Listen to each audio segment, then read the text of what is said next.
მას ორი ისტორია აქვს. მეორე გარდაცვალების შემდეგ იწყება. დღეს 14 წლიანი დევნილობის დასასრულია. ეროვნულ განმათავისუფლებელი მოძრაობის ლიდერი. პირველი პრეზიდენტი, რომელმაც საქართველოს დამოუკიდებლობა გამოაცხადა. სიცოცხლე დევნილობაში დაასრულა და საფლავი 4-ჯერ გამოიცვალა.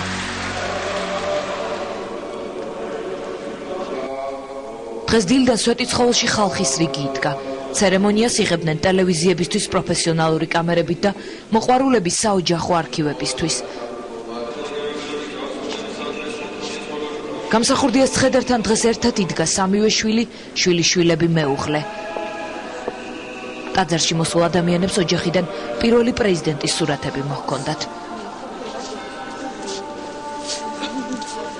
სვეტიცხოველში მის მხარდამჭერთა მიტინგებზე დახვედილთა ოჯახის წევრებიც მოვიდნენ.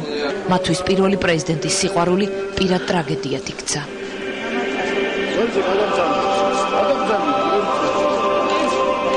ტაძრიდან ზვიად გამსახურდია 10:09-ისთვის გამოასვენეს. გრძელი პროცესია მცხეთაში გამსახურდიას ქუჩიდან იწყება. ხალხის რიგი 14 წლის წინ გამოგლოვილ პრეზიდენტს დღესაც თვალწრემლიანი მიაცილებს. მცხეთის ხიდთან გამსახურდიას ცხედარი სპეციალურ მანქანაში გადაასვენეს. პრეზიდენტის ქრიუმა თბილისამდე გზა სწორედ ამ მანქანით გააგრძელა. მე ამ მანქანაში ხალხის ნაკადი არ იშლება. მათ სურთ ზვიად გამსახურდიას ბოლო გზა მცხეთიდან მთაწმინდამდე ფეხით გაიარო. 13 წლის ასე ვთქვათ, მოლოდინი, მოლოდინი იმისა, რომ საქართველოს დამოუკიდებლობის მესაძირკვლე და მისი პირველი პრეზიდენტი ქართულ მიწას მიებაროს ახდა. სამფეროვანი დროშები, ძველი ეროვნული მოძრაობის დროინდელი სიმღერები, შეძახილები გულსაფნევები. ეპოქა ერთი დღით განმეორდა.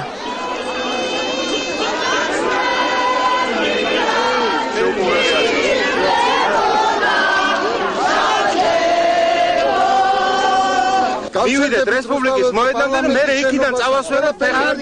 აუცილებელი არ არის. ნელა გაიგავეთ, მაგრამ ეხლა ბევრი მხცოვანია, ცოტა ისეთ ასაკშია და არ შეიძლება 3 საათამდე ვერ გაივა.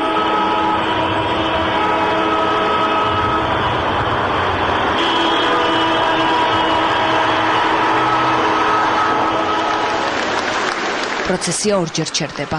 ბარდების მოედანზე და პარლამენტის წინ. ეს ის შენობაა, სადაც პრეზიდენტობის 6 თვე გაატარა. დამოუკიდებლობა გამოაცხადა, ბუნკერში აფარა თავი და ბოლოს ემიგრაციაშიც აქედან წავიდა.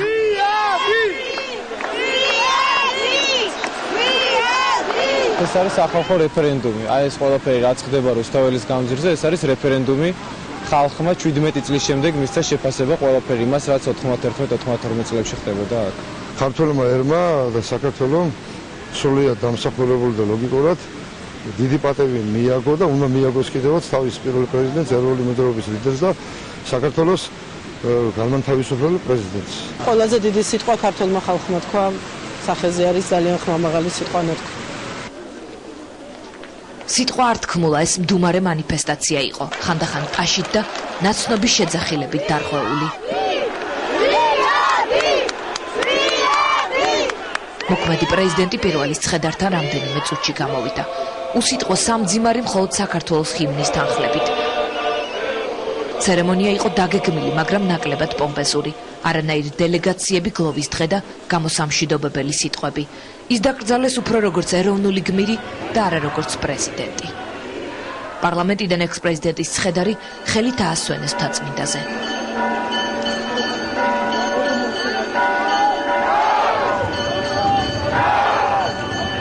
მიწა სოფელ ძველი აბაშიდან, იქ სადაც კონსტანტინე გამსახურდია დაიბადა.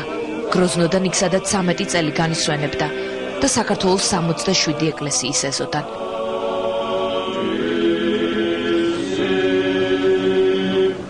ხარული ვარო 13 წლის მერე მშობლიურ მიწას მივაბარეთ. ერთხელ და სამუდამოდ საქართველოს პირველ პრეზიდენტს.